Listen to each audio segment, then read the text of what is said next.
आसमान की रोशनी और तारिक पहाड़ी वादी में बसे एक छोटे से गांव में, जहां दौड़ दौड़ तक सिर्फ पहाड़ और जंगल ही नजर आते थे, एक छोटा सा घर था जिस में मेहताब अपने दादा के साथ रहती थी। मेहताब एक 16 साला लड़की थी, जिसकी आंखों में एक अजीब सी चमक और चेहरे पर मुस्कुराहट हमेशा मौजूद रहती थी। हालांकि उसकी जिंदगी में मुश्किलात का अनबार था। उसके वालिदीन एक सैलाब में बह गए थे जब वो सिर्फ 6 साल की थी, और तब से उसके दादा अबू बख्श उसकी परवरिश कर रहे थे। अबू बख्श गांव के माजिज बुजुर्गों में से थे और लोग उनकी इज्जत करते थे। उन्होंने अपनी पूरी जिंदगी गांव वालों की मदद करते हुए गुजारी थी, और वो एक माहिर तबीब थे जो जड़ी बूटियों से मुख्तलिफ बीमारियों का इलाज करते थे। लेकिन पिछले कुछ माह से वो एक अजीब बीमारी का शिकार थे, जिसे गांव का कोई हकीम या डॉक्टर समझ नहीं पा रहा था। महताब अपने दादा से बेअंतहा मोहब्बत करती थी और इनकी बीमारी से बहुत परेशान थी। वो सुबह सवेरे उठती, घर के काम निपटाती और फिर जंगल में जाकर जड़ी बूटियां इकट्ठी करती ताकि अपने दादा की दवाएं बना सके। लेकिन हर दवा नाकाम हो रही थी और अबू बख्श दिन बदन कमजोर होते जा रहे थे। गांव में एक मारूफ शख्स था, मुल्क सरूर, जो गांव का सबसे अमीर जमींदार था और अबू बख्श की जायदाद पर नजर रखता था। वो चाहता था कि मेहताब उसके बेटे से शादी कर ले ताकि वो अबू बख्श की जमीन पर कब्जा कर सके। मुल्क सरूर ने कई बार मेहताब को धमकियां दी थीं, लेकिन मेहताब ने हमेशा उनका मुकाबला किया था। एक शाम जब मेहताब जंगल से जड़ी बूटियां लेकर वापस आ रही थी, इसे एक अजीब आवाज सुनाई दी। ये आवाज गहरे जंगल से आ रही थी, जहां लोग आम तौर पर जाने से डरते थे। मेहताब ने हिम्मत करके आवाज की तरफ कदम बढ़ाए। जैसे जैसे वो जंगल की गहराई में जाती गई, उसे एक अजीम इल्शान पुराना दरख्त नजर आया, जो दूसरे दरख्तों से कहीं ज्यादा ऊंचा और वसीया था। इस दरख्त से एक अजीब सी रोशनी निकल रही थी, जैसे वो अंदर से चमक रहा हो। महताब हैरत से दरख्त की तरफ देखती रही, और फिर एक आवाज ने उसे चौंका दिया। महताब, तुम आखिरकार आ गई। ये आवाज दरख्त से आ रही थी। महताब ने घबरा कर चारों तरफ देखा, लेकिन कोई नजर नहीं आया। कौन है? उसने पूछा। उसकी आवाज कांप रही थी। मैं नूर हूं, इस दरख्त का मुहाफिज, आवाज ने जवाब दिया। मैं सदियों से यहां हूं और मैंने तुम्हारा इंतजार किया है। महताब का दिल जोर से धड़कने लगा। मेरा इंतजार? क्यों? क्योंकि तुम में वो ताकत है जो इस दरख्त को बचा सकती है। इस दरख्त में शफा की ताकत है, जो तुम्हारे दादा की बीमारी को ठीक कर सकती है। लेकिन दरख्त पर एक बदरूह जिनका कब्जा है, जिसे ज़लाम कहा जाता है, उसने दरख्त की ताकत को कमजोर कर दिया है। महताब ने बेयकीनी से कहा, लेकिन मैं कैसे मदद कर सकती हूं? मैं तो बस एक आम लड़की हूं। नौर ने जवाब दिया, तुम आम नहीं हो मेहताब। तुम्हारे दिल में एक रोशनी है जो ज़लाम की तारीकी को शिकस्त दे सकती है। तुम्हारे दादा ने तुम्हें वो इल्म दिया है जो तुम्हें उस लड़ाई में मदद देगा। मेहताब को अबू बख्श की वो बातें याद आएं जो वो उसे बचपन से सुनाते आए थे, कि दुनिया में रोशनी और तारीकी की हमेशा जंग चलती रहती है, और हर इंसान के अंदर ये ताकत होती है कि वो रोशनी का साथ दे। मैं क्या करूं? मेहताब ने पूछा। उसकी आवाज में अब डर नहीं बल्कि अज़्म था। नौर ने बताया, तुम्हें दरख्त के अंदर जाना होगा, जहां ज़लाम छिपा है। तुम्हें 3 आजमाइशों का सामना करना होगा, और अगर तुम कामयाब हो गए तो तुम दरख्त की शफा की ताकत को आज़ाद कर दोगी। महताब ने नजरें दरख्त की तरफ उठाएं, और उसे दरख्त के तने में एक दरवाज़ा नजर आया, जो पहले वहां नहीं था। वो जानती थी कि ये खतरनाक होगा, लेकिन अपने दादा की खातिर वो कुछ भी करने को तैयार थी। मैं जाऊंगी, उसने कहा। नौर ने आगाह किया, लेकिन याद रखो, ज़लाम फरेब से भरा है। वो तुम्हारे खौफों और कमजोरियों का फायदा उठाएगा। तुम्हें अपने दिल की आवाज सुननी होगी और उस पर भरोसा करना होगा। महताब ने हाँ में सिर हिलाया और दरख्त के अंदर दाखिल हो गई। जैसे ही वो अंदर गई, दरवाजा उसके पीछे बंद हो गया। अंदर एक तंग रास्ता था जो नीचे की तरफ जाता था। मेहताब ने अपनी हिम्मत बटोरी और आगे बढ़ने लगी। पहली आजमाइश जल्द ही सामने आई। रास्ते में एक गहरी खाई थी, जिसके दूसरी तरफ एक पत्थर पर एक छोटा सा सुनहरी परिंदा बैठा था। परिंदे ने कहा, मैं ज़लाम के जाल में फंसा हूं। अगर तुम मुझे आज़ाद करोगी तो मैं तुम्हें रास्ता दिखाऊंगा। महताब को शक हुआ, क्योंकि नूर ने उसे बताया था कि ज़लाम फरेब देगा। उसने ध्यान से देखा और महसूस किया कि परिंदे की आंखों में एक सियाह चमक थी, जो तभी नहीं लगती थी। उसने समझ लिया कि यह ज़लाम का जाल है।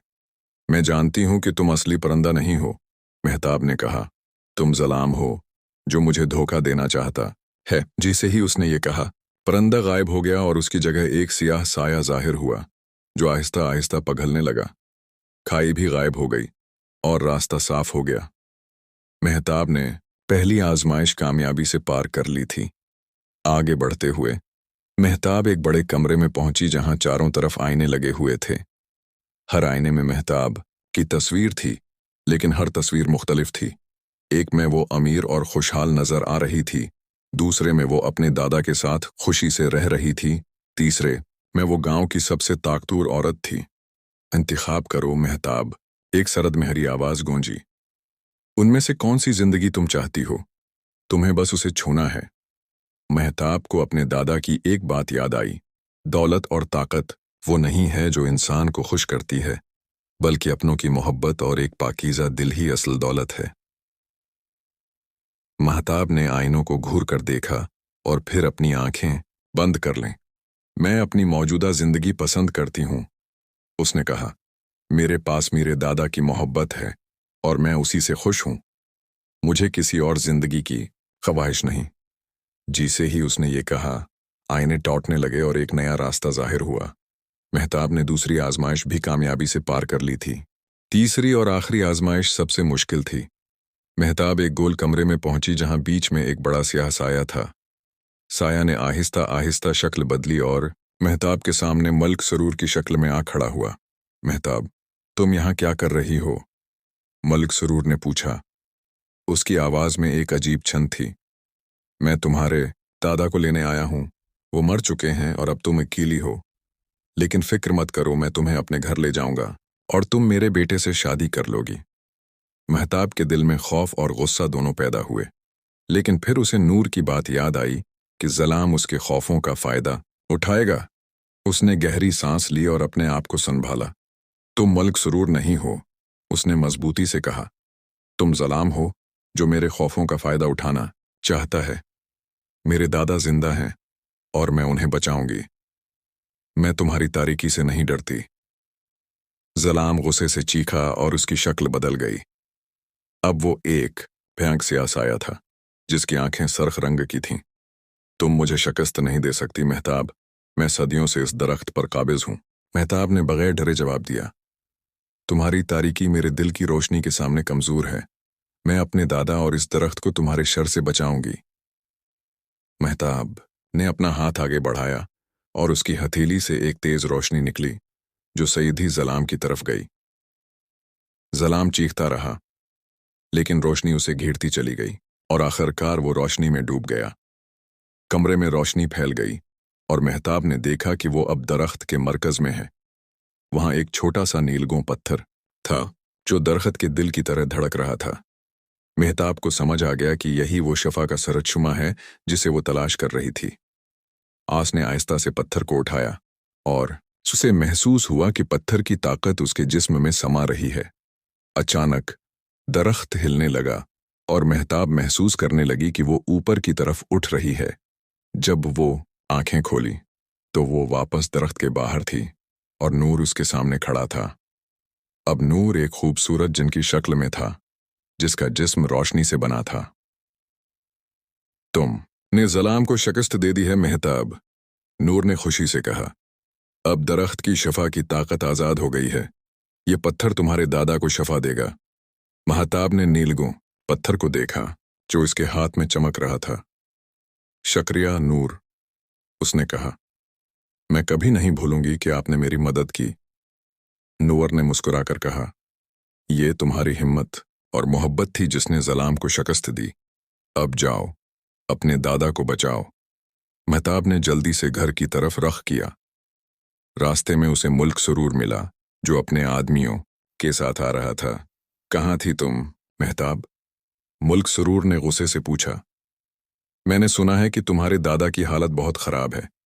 जल्द ही वो चल बसेंगे और फिर तुम्हारा क्या होगा? महताब ने बगैर डरे जवाब दिया, मेरे दादा ठीक हो जाएंगे मुलक सरूर, मैं अब आपसे नहीं डरती। मलक सरूर ने हैरत से उसे देखा। क्या ये वही खामोश, डरी हुई लड़की थी जो हमेशा इससे बचती रहती थी?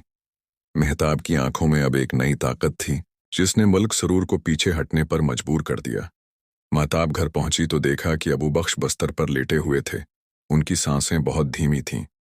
इस ने जल्दी से नीलगों पत्थर को पानी में डाला और वो पानी अपने दादा को पिला दिया। थोड़ी देर बाद अबू बख्श ने आंखें खोलें और महताब की तरफ देखा। इनकी आंखों में पहले से ज्यादा रोशनी थी। महताब, मेरी बच्ची, तुम कहाँ थी? महताब ने मुस्कुराकर कहा, दादा, मैंने वो कर दिखाया जो आप हमेशा कहते थे। मैंने अपने दिल की रोशनी को तारीकी पर गालिब किया। अबू बख्श ने हैरत से अपनी पूती को देखा और फिर मुस्कुराए। तुम बहुत बहादुर हो महताब, मुझे तुम पर फख्र है। अगले दिन से अबू बख्श की सेहत में हैरत अंगेज बेहतरी आनी शुरू हो गई। गांव वाले हैरान थे कि वो बीमारी जो किसी इलाज से ठीक नहीं हो रही थी, अचानक कैसे दूर हो गई। मलक सरूर भी महताब की नई हिम्मत और अबू बख्श की सेहतयाबी से हैरान था। अब वो उनकी जमीन पर नजरें डालने की हिम्मत नहीं करता था। महताब अक्सर उस दरख्त के पास जाती जिसने उसकी जिंदगी बदल दी थी। कभी कभी वो महसूस करती कि नूर भी वहां है, दरख्त की शाखों में चमकता हुआ। एक दिन जब महताब दरख्त के पास बैठी थी, नूर ने उससे कहा, महताब, तुमने सिर्फ अपने दादा को ही नहीं बचाया बल्कि इस दरख्त को भी। अब इस दरख्त की डों के नीचे से एक चश्मा फूटेगा जिसका पानी शफा बख्श होगा। तुम इस पानी से गांव के लोगों की मदद कर सकती हो। और वैसा ही हुआ। दरख्त के पास एक चश्मा फूट पड़ा जिसका पानी कई बीमारियों का इलाज करता था। लोग दौड़ दौड़ से उस चश्मे का पानी लेने आते और महताब और अबू बख्श दोनों उनकी मदद करते। महताब ने वो इल्म जो उसने दरख्त से सीखा था अपने दादा के इल्म के साथ मिलाकर नई नई दवाएं बनाना शुरू की जो पहले से ज्यादा असर करती थीं। गांव में उसे रोशनी की लड़की कहा जाने लगा। मलक सरूर भी आखिरकार तब्दील हो गया। महताब की नेकी और इल्म ने उसे भी मुतासिर किया और उसने अपनी ज़्यादतियों से तौबा कर ली। 2 साल बाद जब अबू बख्श ने उस दुनिया को खैरबाद कहा तो महताब तन्हा नहीं थी। पूरा गांव उसके साथ था और इस दरख्त की रोशनी हमेशा उसके साथ थी। आज भी इस वादी में एक दरख्त खड़ा है जिसकी शाखें आसमान को छूती हैं और उसके आसपास एक अजीब सी रोशनी चमकती है। लोग कहते हैं कि अगर आप पाक दिल से इस दरख्त के पास जाएं तो आपको भी आसमान की रोशनी नसीब होगी जो हर तारीकी पर गालिब आती है।